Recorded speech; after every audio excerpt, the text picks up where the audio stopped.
Aku dan instansiku, perkenalkan, nama saya Cindy Wiliana, seorang CPNS Pengadministrasi Keuangan di Biro Kepegawaian Kementerian Pertahanan. Saya adalah siswa Lasar CPNS golongan 2, gelombang 7, kelompok 1. Mari kita saksikan profil dari Kementerian Pertahanan. Kementerian Pertahanan memiliki tugas pokok menyelenggarakan urusan pemerintahan di bidang pertahanan untuk membantu Presiden dalam menyelenggarakan pemerintahan negara. Tugas pokok Kemhan tersebut didasarkan pada Peraturan Presiden Nomor 68 Tahun 2019 tentang Organisasi Kementerian Negara, Peraturan Presiden Nomor 94 Tahun 2022 tentang Kementerian Pertahanan, Peraturan Menteri Pertahanan Nomor 14 Tahun 2019 tentang Organisasi dan Tata Kerja Kementerian Pertahanan. Dalam melaksanakan tugasnya, Kemhan berperan penting dalam mewujudkan program prioritas nasional di bidang pertahanan negara, antara lain 1. Pembangunan kekuatan pertahanan, 2. Pembangunan industri pertahanan, 3. Pembangunan karakter bangsa, 4. Peningkatan kerjasama internasional. Sebagai wujud meningkatkan pembangunan kekuatan pertahanan, Kemhan telah membentuk komponen cadangan. Dalam laporan keuangan di tahun 2021, Kemhan dan TNI kembali meraih predikat opini wajar tanpa pengecualian atau WTP untuk keempat kalinya secara berturut-turut sejak 2018. Untuk pemeriksaan laporan keuangan Kementerian Pertahanan tahun 2021 ini, kami tidak menemukan permasalahan yang signifikan yang berdampak kepada kewajaran penyajian laporan keuangan. Dengan demikian, opini atas laporan keuangan Kementerian Pertahanan tahun 2021 adalah wajar tanpa pengecualian.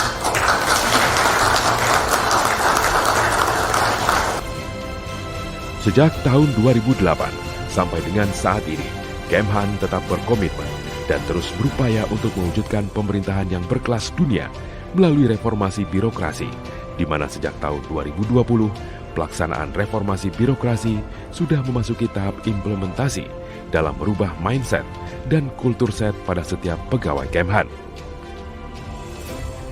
Secara sistematis dan berkelanjutan, Kemhan terus membangun birokrasi yang lebih lincah, sederhana, adaptif dan inovatif, serta mampu bekerja efektif dan efisien. Bentuklah secara sistematis dan konsisten dari mekanisme kerja organisasi serta pola pikir dan budaya kerja individu atau unit pegawai Kemhan menjadi lebih berorientasi pelayanan, akuntabel, kompeten, harmonis, loyal, adaptif, dan kolaboratif. Targetnya adalah meningkatnya komitmen pimpinan serta pegawai Kemhan dalam mewujudkan reformasi birokrasi, terjadinya perubahan pola pikir dan budaya kerja untuk meminimalisir resistensi resiko kegagalan terhadap timbulnya suatu perubahan. Dalam area ini, Kemhan telah melakukan sejumlah aksi, meliputi menetapkan langkah-langkah percepatan reformasi birokrasi Kemhan tahun 2022, mengimplementasikan pola reformasi birokrasi pada satuan kerja, menyelenggarakan agar rencana aksi yang dituangkan dalam roadmap reformasi birokrasi dapat berjalan sesuai dengan jadwal, target-target, dan tahapan sebagaimana telah ditetapkan. Kementerian Pertahanan tetap dan terus mendukung kesuksesan agenda reformasi birokrasi yang merupakan tanggung jawab segenap elemen pemerintahan. Sekarang kita membahas mengenai satuan kerja yang ada di Biro Kepegawaian. Di bawah Sekretaris Jenderal Kementerian Pertahanan RI, Bapak Marsikal Madya TNI Doni Hermawan Tofanto,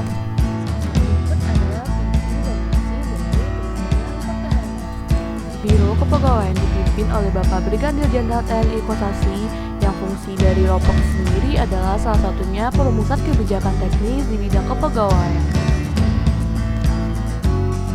Ini adalah struktur dari Biro Kepegawaian yang merupakan ada 4 bagian Biro Kepegawaian. Dan pertama adalah bagian Induk PNS. Salah satu tugas support Induk PNS adalah penjatuhan hukum disiplin, yaitu di bagian support industri bisa dilihat dengan slide samping sedang ada rapat penjatuhan disiplin.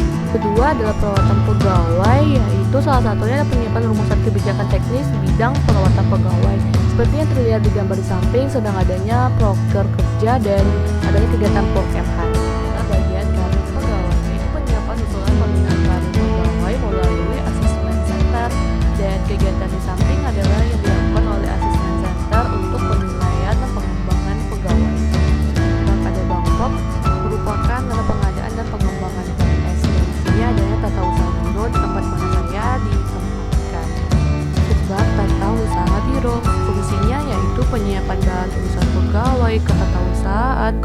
kelembagaan, dan juga mengurus keuangan dan laporan sistem informasi, manajemen, dan akuntansi barang milik negara, dan juga mengkoordinasikan penyusunan, perencanaan, evaluasi, dan pelaporan program kerja dan anggaran yang ada di Biro.